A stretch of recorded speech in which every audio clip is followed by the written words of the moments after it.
Hello नमस्कार साथियों, मैं नितिन गुप्ता एक बार फिर से आप सभी का स्वागत करता हूं आपके अपने शिक्षक भर्ती चैनल गुरुकुल इंडिया पर। तो साथियों, इस वीडियो में हम करने वाले हैं आपका हिंदी पेडागोजी का पोर्शन, जी कि आपका सीटेट 2012 में जो है फर्स्ट पेपर आपका आया हुआ था, उसको आज सॉल्व करने वाले हैं। इसमें मैं आपको ट्रिकी वर्ड बताने वाला हूं, जिनसे आप क्या है ऑप्शन को सही और गलत जो है करने वाले हैं। अगर आपको क्या है क्वेश्चन याद भी नहीं है, आपने पढ़ भी नहीं रखा है, तो आप ऑप्शन को किस तरीके से हल करेंगे इस वीडियो में हम डिस्कस करने वाले हैं। ठीक है, जो साथी चैनल पर पहली बार आए हैं, शिक्षक भर्ती की या आप सीटेट या यूपी टेट किसी भी शिक्षक भर्ती की तैयारी कर रहे हैं, तो क्या चैनल को सब्सक्राइब कर लेंगे और बेल आइकन को भी प्रेस कर लेंगे, जिससे क्या होगा इस चैनल पर कोई वीडियो आएगी उसको नोटिफिकेशन आप तक तुरंत पहुंच सकेगा। आपसे रिक्वेस्ट यही रहेगी कि आपको अगर इस वीडियो से थोड़ा सा भी क्या फ़ायदा मिलता है, तो आपको क्या करेंगे, वीडियो को लाइक ज़रूर कर देंगे और अपने सभी साथियों तक एक बार शेयर ज़रूर कर देना है। ठीक है, इस वीडियो में हम देखो एक एक पॉइंट जो है डिस्कस करने वाले हैं। एक एक पॉइंट को जो है आपको मैं खोल कर बताने वाला हूँ और किस तरीके से आप ऑप्शन को क्या सेलेक्ट करेंगे कि आपका ऑप्शन जो है सही है। ठीक है, चलिए चर्चा करते हैं। तो देखिए, सबसे पहले चलिए पहला प्रश्न देख लेते हैं। बिल्कुल हूबहू आपको देखो पेपर का पैटर्न पता चलेगा किस तरीके से आपका हिंदी पेडागोजी का पोर्शन आपका पूछा जाता है। ठीक है, मतलब हिंदी आपका कैसे पूछा जाता है, सारे क्वेश्चन यहाँ लेकर आया हूँ। बिल्कुल आपको पेपर का एहसास होगा कि हाँ पेपर में ऐसा ही होता है। ठीक है, 2012 का पेपर लिया है मैंने, ध्यान से समझते हुए चलेंगे। इसमें मैं ट्रिक की जो आपके लिए इंपॉर्टेंट है उसको नोट करते हुए चलेंगे, मैं बताने वाला हूँ। ठीक है, चलिए सबसे पहला देखिए क्वेश्चन क्या है कि एक भाषा शिक्षक के लिए सर्वाधिक महत्वपूर्ण है। ठीक है, ध्यान से समझते हुए चलेंगे। अगर आपने ये ध्यान से समझ लिया, आप जो है पेडागोजी का क्वेश्चन कभी गलत नहीं करने वाले। ठीक है, तो भाषा का आकलन, बच्चों को भाषा प्रयोग के अवसर उपलब्ध कराना, भाषा की त्रुटियों के प्रति कठोर रवैया अपनाना, भाषा की पाठ्य पुस्तक। तो देखिए सबसे पहले समझ लेंगे आप, यहाँ आप कह रहे हैं एक शिक्षक है भाषा का। ठीक है, उसको क्या है सबसे ज़्यादा महत्वपूर्ण उसके लिए क्या होना चाहिए, तो आप बिल्कुल समझने वाले हैं। ऑप्शन बी आप सही लगाने वाले हैं, क्या, बच्चों को भाषा प्रयोग के अवसर उपलब्ध कराना।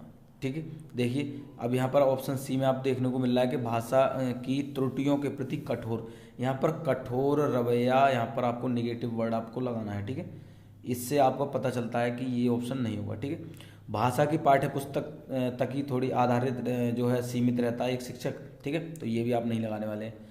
भाषा का आकलन कह सकते हैं, लेकिन एक शिक्षक के लिए नहीं।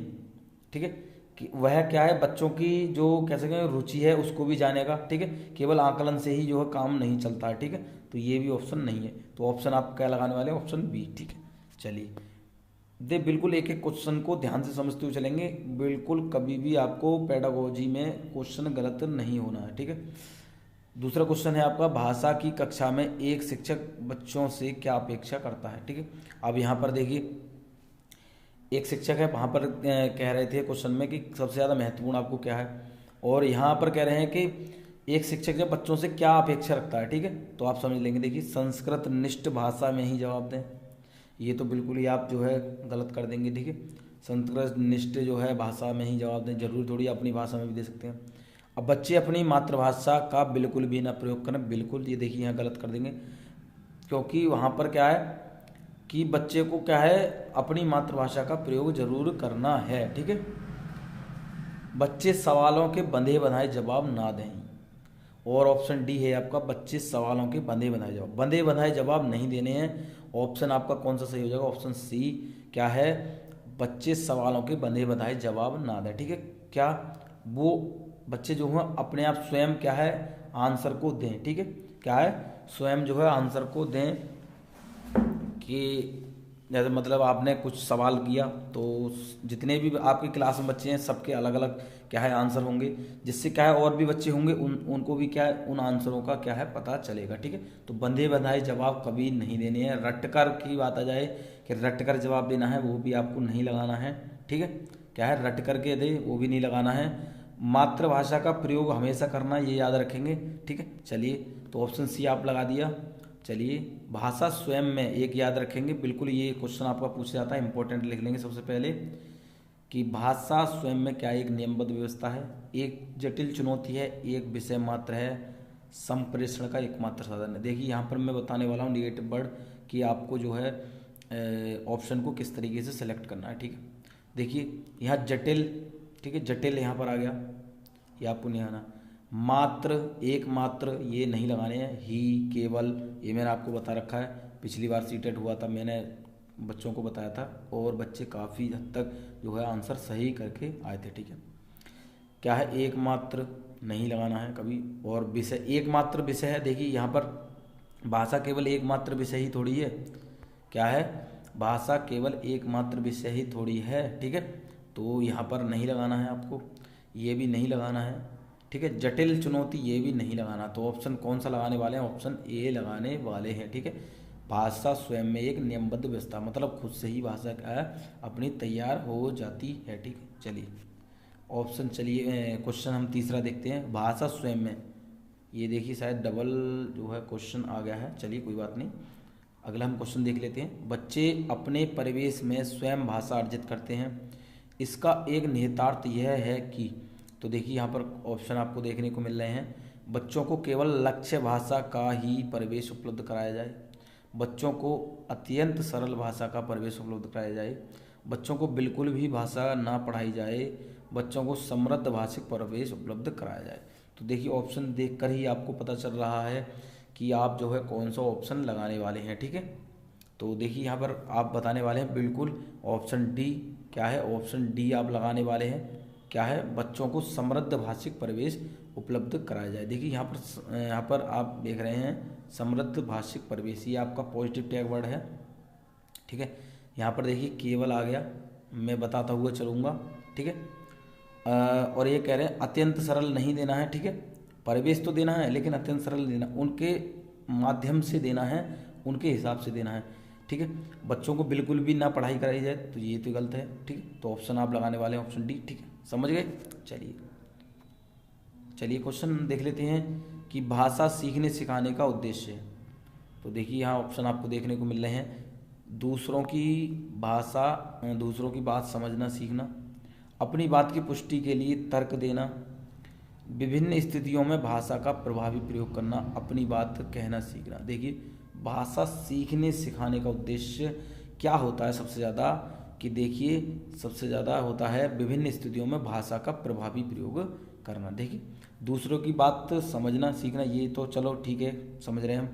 अपनी बात की पुष्टि के लिए तर्क, ये आपको इसमें जो है ज़्यादातर आपको ऑप्शन सही लग रहे होंगे, लेकिन कह रहे हैं विभिन्न स्थिति, मतलब हर तरीके की कोई भी स्थिति आ जाए अपनी भाषा को उनके समक्ष रखना, जिससे कि क्या दूसरा व्यक्ति जो है वो भाषा समझ सके। ठीक है, आपके मनोभावों को समझ सके, ये आपको ऑप्शन ध्यान से समझना है। ठीक है, विभिन्न स्थितियों में भाषा का प्रभावी प्रयोग करना। ठीक है, चलिए अगले क्वेश्चन की हम चर्चा करें तो क्या है, भाषा अर्जन में महत्वपूर्ण है। ये क्वेश्चन भी पूछा जाता है, इंपॉर्टेंट लिख लेंगे। ये छोटा क्वेश्चन देख रहा है आपको, लेकिन क्वेश्चन आपसे पूछा जाता है। ठीक है, क्वेश्चन पूछा जाता है।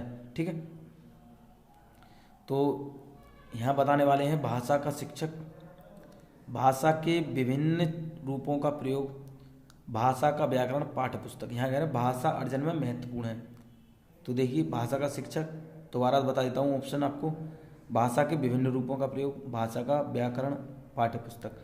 अर्जन में देखिए, ठीक है, तो अर्जन में देखिए व्याकरण आप नहीं लगाने वाले हैं, पाठ्य पुस्तक नहीं आने वाले हैं, और आप ये भी नहीं लगाने वाले हैं। देखिए भाषा के विभिन्न रूपों का प्रयोग। ठीक है, यहाँ पर आपकी सारी चीज़ें इसमें आ गई हैं। ठीक है, तो ऑप्शन आप लगाने वाले हैं ऑप्शन बी, भाषा के विभिन्न रूपों का प्रयोग। ठीक है, चलिए कुछ बच्चे शिक्षक लगाएंगे। देखिए शिक्षक तो है, शिक्षक क्या पाठ्य पुस्तक के बिना क्या है अर्जन करा देगा बच्चों को, नहीं। ठीक है, पाठ्य पुस्तकों में तो उसमें व्याकरण भी शामिल होगा, तो विभिन्न रूपों का प्रयोग आप लगाने वाले हैं। ठीक है, चलिए क्वेश्चन अगले देखें कि बच्चों की भाषा संबंधी क्रमिक प्रगति का लेखा जोखा करना एक्स से संभव है। ठीक है, तो मौखिक परीक्षा, पोर्टफोलियो, उत्तर पुस्तिकाओं, लिखित परीक्षा। देखिए ये खाली स्थान दे रखा है, इस तरीके से भी क्वेश्चन आ जाते हैं इसमें भरने के लिए कि आपको इसमें क्या लगाना है। ठीक है, तो बिल्कुल आप लगाने वाले हैं, देखिए पोर्टफोलियो। ठीक है, भाषा संबंधी क्रमिक प्रगति का लेखा जोखा जो है वो आपका पोर्टफोलियो में देखने को मिलता है। किसकी, बच्चे की सारी जो गतिविधि होती हैं उसका पूरा ब्यौरा आपको पोर्टफोलियो में देखने को मिल जाता है। पोर्टफोलियो जहाँ कहीं भी देखने को मिल जाए, ये आपका पॉजिटिव टैग वर्ड है, एक तरीके से आप समझ लेंगे तो आपको पोर्टफोलियो लगा देना है, ठीक है। चलिए क्वेश्चन अगले की बात करें, भाषा की पाठ्य पुस्तक है, ठीक है। ये क्वेश्चन आपका पूछा गया था, ठीक है। तो ये क्वेश्चन आपका बार बार पूछा जाता है आपका। देखिए रीट एग्जाम हुआ था, रीट, ठीक है, रीट एग्जाम हुआ था, उसमें भी ये पूछा गया था। पिछली बार सीटेट एग्जाम हुआ था, उसमें भी पूछा गया था। तो ज़्यादातर ये क्वेश्चन पूछा जाता है, ध्यान से समझ लेंगे, ठीक है। तो भाषा की पाठ्य पुस्तक एक साध्य है। भाषा सीखने का एकमात्र संसाधन है, अभ्यास परक ही होनी चाहिए, साधन है, ठीक है।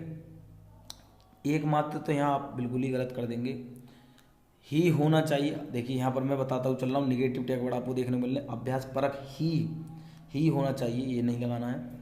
भाषा सीखने का एकमात्र भी नहीं लगाना है, केवल ही, एकमात्र, ठीक है, ये आपको नहीं लगाने, मैंने बता रखे हैं। अब साध्य और साधन में आ जाता है। साध्य मतलब जिसको तो आप जो है आप तैयार करा रहे हैं, मतलब जो कर रहे हैं, साधन ये करेंगे आप, तो साधन आप लगाने वाले हैं, ठीक है।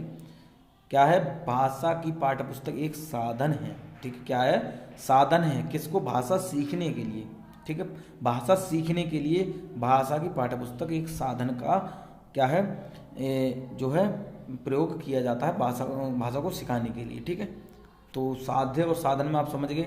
साध्य जिसको हमने तैयार करा है, ठीक है, या जिसको हम ऐसे कर रहे हैं, आप तैयार कर चुके हैं। साधन में आप तैयार करेंगे, ठीक है। चलिए क्वेश्चन अगला देखेंगे, पत्र पत्रिका भाषा सीखने में बाधक है, त्रुटियों को बढ़ावा देती हैं, बड़ों के पढ़ने की वस्तु है, साधक है। तो आप समझ लेंगे। देखिए यहाँ पर बोल रहा है पत्र पत्रिकाएं भाषा सीखने में, यहाँ पर क्या आप लगाने वाले हैं, ठीक है। बड़ों के पढ़ने की वस्तु है, ये आप लगाने वाले हैं, नहीं। त्रुटियों को बढ़ावा देती है पत्र पत्रिका, नहीं जी। बाधक है, नहीं। तो आप लगाने वाले हैं साधक, ठीक है। इससे पहले हमने बात करी थी पाठ्य पुस्तक भाषा सीखने में क्या होती है, साधन है, ठीक है। पत्र पत्रिका साधक है, ठीक है। चलिए क्वेश्चन अगले की हम बात करते हैं, बच्चों की भाषा के आकलन का सर्वाधिक प्रभावी तरीका है। तो देखिए लिखित परीक्षा, प्रश्नों के उत्तर देना, प्रश्न पूछना और पढ़ी गई सामग्री पर प्रतिक्रिया व्यक्त करना, श्रुतलेख। तो देखिए ऑप्शन देखकर आपको पता चल रहा होगा, जी हाँ बिल्कुल ऑप्शन आप लगाने वाले हैं, ऑप्शन बी सी, ठीक है, ऑप्शन सी लगाने वाले हैं। प्रश्न पूछना और पढ़ी गई सामग्री पर प्रतिक्रिया व्यक्त करना, ठीक है। बच्चे को आप सिखा रहे हैं, ठीक है। फिर उसके बाद में क्या है, बच्चे से भी क्या है आप प्रश्न करेंगे और बच्चा उसका क्या जवाब देता है, ये भी आपको जानना जरूरी है, ठीक है, अगर आप एक अच्छे शिक्षक हैं तो, ठीक है। बच्चों को शामिल जरूर करना है, ठीक है। पाठ चर्चा जो आपको देखने को मिलती है वो करना है, बच्चों को हमेशा अवसर देने हैं, करके सिखाना है बच्चों को, ठीक है। ये चीज़ें आपको 2-3 चीज़ें आपको समझनी है, ठीक है। चलिए क्वेश्चन है, प्रश्न पूछना, प्रतिक्रिया व्यक्त करना, परिचर्चा में भाग लेना, वर्णन करना। तो ये देखिए अभी हमने चर्चा करी थी, केवल साहित्यिक गतिविधियां हैं। भाषा आकलन के तरीके मात्र हैं, भाषा सीखने सिखाने का आकलन के तरीके हैं, केवल शिक्षण पद्धति है। देखिए केवल शिक्षण पद्धति है, नहीं लगाएंगे, केवल शिक्षण पद्धति है। केवल साहित्य गतिविधि है, मैंने बताया केवल नहीं लगाना है। कह रहे हैं आकलन तरीके मात्र हैं। टैग वर्ड आप समझ लें, अगर आपने टैग वर्ड समझ लिए, ठीक है, टैग वर्ड की एक वीडियो ले आऊँगा मैं, ठीक है, जो है आपको बिल्कुल सही और गलत आप तुरंत पहचान सकते हैं। अगर आपको ऑप्शन, आपने अगर क्वेश्चन नहीं भी पढ़ रखा तो आप आंसर सही करने वाले हैं, ठीक है। केवल, ही, मात्र, ये कहीं देखने को मिल जाए तुरंत काट दीजिए उसे, ठीक है। उसे ही काटना है, क्या है, जब वहाँ पर सत्य कथन पूछ रखा हो, पॉजिटिव पूछ रखा हो तब काटना है। ये नहीं है कि आप जो है असत्य कथन दे रखा हो तभी काट दें, ठीक है, ठीक है। देखिए यहाँ पर कह रहा है भाषा सीखने सिखाने तथा आकलन के तरीके मात्र, ठीक है। प्रश्न पूछेंगे, प्रतिक्रिया व्यक्त करेंगे बच्चे, उसमें चर्चा करेंगे आप, तो भाषा सीखेंगे सिखाएंगे, ठीक है। भाषा सीखने सिखाने में बहुत ज़्यादा महत्वपूर्ण है। आकलन भी आप कर सकेंगे, जब बच्चा उस अपनी प्रतिक्रिया व्यक्त करेगा तो आप उसका आकलन भी कर सकते हैं, ठीक है। चलिए क्वेश्चन अगला है, देखिए ये भी क्वेश्चन बहुत इंपॉर्टेंट है, ये क्वेश्चन भी आपका पूछा जाता है बहुत ज़्यादा। बहुभाषिक एवं बहुसांस्कृतिक कक्षा में बच्चों को मातृभाषा का प्रयोग वर्जित होना चाहिए। बच्चों की मातृभाषा को समुचित सम्मान स्थान देते हुए मानक भाषा से भी परिचय कराना चाहिए। बच्चों को केवल मानक भाषा के प्रयोग के लिए ही पुरस्कृत करना चाहिए। बच्चों की मातृभाषा का ही सदैव प्रयोग करना चाहिए। ठीक है, देखिए बच्चों को मातृभाषा का प्रयोग वर्जित होना चाहिए, बिल्कुल गलत लगाने वाले हैं। बच्चे की भाषा जो मातृभाषा उसका भी प्रयोग होना चाहिए। ठीक है, एक शिक्षण में। यहाँ पर आपको ऑप्शन देखने को मिल रहा है ऑप्शन बी। ठीक है, बी आप सही लगाने वाले। सी की चर्चा करते हैं। देखिए यहाँ पर केवल मानक भाषा का प्रयोग ही करना चाहिए, बिल्कुल गलत लगाने वाले हैं। बच्चों की मातृभाषा का ही सदैव प्रयोग करना चाहिए। मैं टैगवर्ड बता रहा चल रहा हूँ। ठीक है, समझ गए आप। चलिए, आपने सही कर लिया ऑप्शन बी कि बच्चों की मातृभाषा को समुचित सम्मान। ठीक, जो जिस परिवेश से बच्चा आ रहा है, ठीक है, उसको क्या है उसमें सम्मिलित करके उसी बेस पर क्या है बच्चे से क्वेश्चन करना, प्रश्न पूछना। ठीक है, जिससे वो क्या है आंसर उत्तर बताने में आसानी उसे महसूस हो। ठीक है, तो उसकी भाषा को भी उसमें शामिल करना है। ठीक है, ये कह रहे हैं स्थान देते हुए मानक भाषा से भी परिचय कराना। ठीक है, उसकी भाषा को भी यहाँ पर क्या है सम्मान देना है। ठीक है, उसकी भाषा को भी रखते हुए जो मानक भाषा है उसका क्या है उसको ज्ञान कराना। ठीक है, चलिए क्वेश्चन अगले की हम चर्चा करें। भाषा के व्याकरण की समझ को केवल वस्तुनिष्ठ प्रश्नों के माध्यम से आंका जाना चाहिए, केवल लघुत्तर प्रश्नों के माध्यम से आंका जाना चाहिए, निबंधात्मक प्रश्नों के माध्यम से आंका जाना चाहिए, संदर्भ परक प्रश्नों के माध्यम से आंका जाना चाहिए। ठीक है, भाषा के व्याकरण की समझ को समझ रहे हैं आप। ठीक है, यहाँ क्वेश्चन समझते हुए चलेंगे। भाषा के व्याकरण की समझ को देखिए, केवल वस्तुनिष्ठ, केवल लघुत्तर, ये पहले तो आप यहाँ दोनों ये काट देंगे तुरंत ही। ठीक, केवल ही मात्र मैंने बता रखा है, आपको काट देना है। ठीक है, चलिए यहाँ पर बात करने वाले हैं। देखिए यहाँ ये हमारे दो ऑप्शन तो कट चुके हैं। बात कर रहे हैं, देखिए निबंधात्मक प्रश्नों के माध्यम से आंका जाना चाहिए, बिल्कुल आप लगाने वाले ऑप्शन सी। क्योंकि देखिए मैं चौथा भी आपको बता देता हूँ, संदर्भ परक प्रश्नों के माध्यम से आंका। देखिए संदर्भ परक मतलब बच्चा क्या है, आपने कोई भी एक कह सकते हैं श्लोक दे दिया या कोई भी एक ऐसी चीज़ दे रखी, उसको क्या है आप जो है उसमें अनुवाद करा रहे हैं, ये नहीं। अब आपने एक टॉपिक दे दिया, जैसे आपने दिवाली का निबंध लिखने को दे दिया। ठीक है, तो बच्चा अपनी अपनी भाषा में लिखेगा कि हम दिए जलाते हैं, हम पटाखे चलाते हैं, हम ये करते हैं। ठीक है, सारी चीज़ें बच्चा अपने लिखने वाला है। ठीक है, तो निबंध के माध्यम से जो निबंधात्मक प्रश्न होते हैं इनके माध्यम से बच्चा अपनी अभिव्यक्ति व्यक्त करता है। ठीक है, क्या है बच्चा अपनी अभिव्यक्ति व्यक्त करता है। आप जो है वो सबसे ज़्यादा जो है उसका आकलन कर सकते हैं इसके माध्यम से। ठीक है, उसकी कमियों का आप पता लगा सकते हैं। ठीक है, कौन सी आप मात्रा वहाँ गलत कर रहा है। ठीक है, ये चीज़ आप समझ सकते हैं। जब तक कि क्या है वो खुद से अब बंदे बनाए अगर प्रश्न होंगे, जैसे हमने चर्चा करी थी, तो क्या है कि हाँ ना। ठीक है, और आपको एक मतलब वन नंबरिंग एक शब्द वाला जो आंसर होता है वो भी नहीं। ठीक है, तो निबंध परक या आपके कह सकते हैं कि बच्चा अपनी अभिव्यक्ति जहाँ पर व्यक्त कर रहा होगा वो आपके ऑप्शन सही होने वाले हैं। ठीक है, चलिए क्वेश्चन अगले की हम चर्चा करें कि निम्नलिखित में से कौन सा भाषा शिक्षण का उद्देश्य है। यहाँ पर कह रहे हैं कि भाषा शिक्षण का उद्देश्य है। ठीक है, एक क्वेश्चन आता है नहीं वाला। ठीक है, तो नहीं वाले को भी आपको समझना है। नहीं वाले को आप गोला कर लेंगे। कुछ साथी क्या है जल्दबाजी में नहीं वाले को नहीं देखते हैं और आंसर झट से लगा जाते हैं और आप क्या करते हैं आंसर गलत कर लेते हैं। ठीक है, तो उद्देश्य है तो निजी अनुभवों के आधार पर भाषा का सृजनशील प्रयोग करना, भाषा सीखते समय त्रुटियां बिल्कुल ना करना, भाषा की बारीकी और सौंदर्य बोध को ही सही रूप में समझने की क्षमता को प्रोत्साहित करना, भाषा के व्याकरण सीखने पर बल देना। देखिए किसी के सीखने पर बल नहीं देना है, बच्चा स्वयं से सीखेगा। बच्चा स्वयं से सीखेगा क्योंकि हम 1 to 5 की बात कर रहे हैं।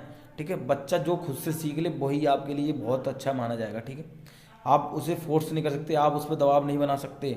ठीक है, तो आप समझते हुए चलेंगे। ठीक है, तो ये आप नहीं लगाने वाले हैं। ठीक है, ये आप नहीं लगाने वाले हैं। उसके बाद में बात कर रहे हैं कि निजी अनुभवों के आधार पर भाषा का सृजनशील प्रयोग करना। आप अपने आधार पर थोड़ी करेंगे कोई भी चीज़। ठीक है, आप जो भी कोई भाषा जानते हैं तो ज़रूरी थोड़ी है जो भी बच्चा आएगा या फिर कोई एक अलग बच्चा किसी भाषा को लेकर आया है तो दूसरा बच्चा भी वही भाषा लेकर आया, जैसे पंजाबी भाषा सीख के आया कोई बच्चा, मतलब पंजाब से आया, ठीक है, तो जरूर थोड़ी है दूसरा बच्चा भी वही भाषा जानता हो, तो ये भी आप नहीं लगाएंगे। निजी अनुभवों के आधार पर भाषा का सृजनशील प्रयोग नहीं करना, ठीक है। भाषा सीखते समय त्रुटियाँ बिल्कुल ना करना, ये तो आप गलत, बच्चा त्रुटि करेगा, त्रुटि करके ही तो सीखना है, ठीक है। करके सीखने का सिद्धांत यहाँ आप समझ रहे हैं, ठीक है। मैंने बताया है आपको, करके सीखने वाली जो ऑप्शन होगा वो आपका सही हो जाएगा, ठीक है। त्रुटियाँ करेगा बच्चा, त्रुटि से ही तो सीखेगा, एक बार गलती करेगा दोबारा सीख जाएगा, ठीक है। ऑप्शन सी आप सही लगाने वाले हैं, भाषा की बारीकी और सौंदर्य बोध को सही रूप से समझने की क्षमता को प्रोत्साहित करना, ठीक है। समझ रहे हैं आप, जहाँ पर क्या है भाषा की जो भी एक नियम वगैरह ये जो भी आप समझ सकते हैं, ठीक है। पहले तो बच्चा अपनी भाषा मातृभाषा लेकर आता है, फिर क्या आप मानक भाषा को उसमें सम्मिलित करते हैं, तो मानक भाषा में जो भी चीज़ दे रखी होती है वो उसके आधार पर क्या बच्चा सीखते चलता है, उसको हमें प्रोत्साहन देना है, ठीक है, प्रोत्साहित करना है उस चीज़ को लेकर, ठीक है। तो ये आपकी सारी चीज़ें समझ में आ गई होंगी, ऑप्शन सी आप लगाने वाले हैं। तो साथियों मैं आशा करता हूँ आपको जितने भी मैंने क्वेश्चन कराए हैं बिल्कुल समझ में आ गए होंगे। नेगेटिव टैग वर्ड समझाए हैं इस वीडियो में वो भी समझ में आ गए होंगे, पॉजिटिव टैग वर्ड समझ में आ गए होंगे, ठीक है। तो इस तरह की सीरीज हम जो है करने वाले हैं, ठीक है। अगर आपको ये वीडियो अच्छी लगी है तो क्या है कमेंट करके ज़रूर बताएंगे कि हाँ सर हमारे बहुत अच्छा समझ में आया है, ठीक है। आपने लाइक नहीं किया वीडियो को तो लाइक कर देंगे और अपने सभी साथियों तक शेयर कर देंगे जो सीटेट की तैयारी कर रहे हैं, ठीक है। सीटेट में बेहतर स्कोर करना है, इस तरीके की वीडियो मैं और भी लेके आऊँगा, ठीक है। तो चैनल से ज़रूर जुड़ जाएंगे, जितने साथी अगर अभी भी चैनल से नहीं जुड़े हैं तो चैनल को सब्सक्राइब कर लेंगे, ठीक है। रेड कलर का सब्सक्राइब का बटन होता है, उसके सामने एक बेल आइकन होता है जिसको आपको प्रेस करना है, ऑल पर क्लिक कर देना है, जिससे क्या होगा इस चैनल पर आपको कोई भी वीडियो आएगी तो उसका नोटिफिकेशन आप तक सबसे पहले पहुंचने वाला है, ठीक है। चलिए तो मिलते हैं और बेहतर कंटेंट के साथ और बेहतर क्वेश्चन के साथ, ठीक है। जुड़े रहिए गुरुकुल इंडिया के साथ, जोड़ते रहिए अपने साथियों को, ठीक है। वीडियो देखने के लिए आपका बहुत बहुत धन्यवाद।